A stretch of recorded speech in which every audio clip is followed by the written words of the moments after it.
Thank you for having me. My name is Yemi. Today, I'll be sharing with you on how to grow your businesses using KPIs. We have a bit of a packed agenda. I am going to be talking about what the differences are between KPIs and OKRs. A few things that we'll be covering in today's session. I really want to keep it as interactive as possible. So please stop me, ask me questions. Let's talk to each other.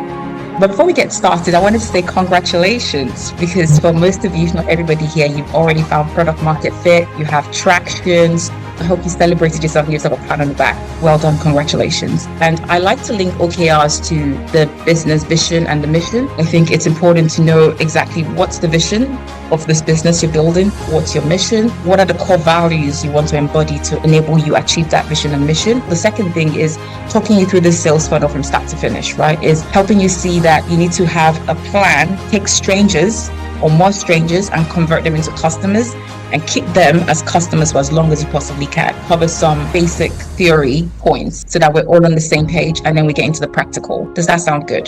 Can I get a thumbs up? Oh yes. Nod. Thank you, Kevin. I see you nodding. Thank you. What's indicators? They're essentially a measurable index. They're only useful in as far as they help you make decisions that inform your growth. KPIs, OKRs, what's the difference? Like, I already have OKRs. Well, what's this KPI stuff? Very similar. They're both very similar. They work very well together, actually. The difference is this. Your key results tend to be linked to a specific objective. There's a defined time frame to achieve it. Your KPIs, on the other hand, are ongoing, like it's a continuous metric that you're tracking, and it's an indication of health or indication of the underlying parameter that you're tracking.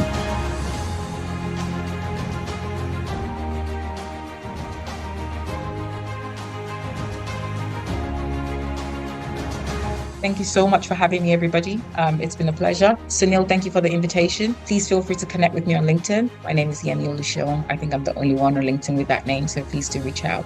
Thank you very much. Thanks so much, Yemi. All right then.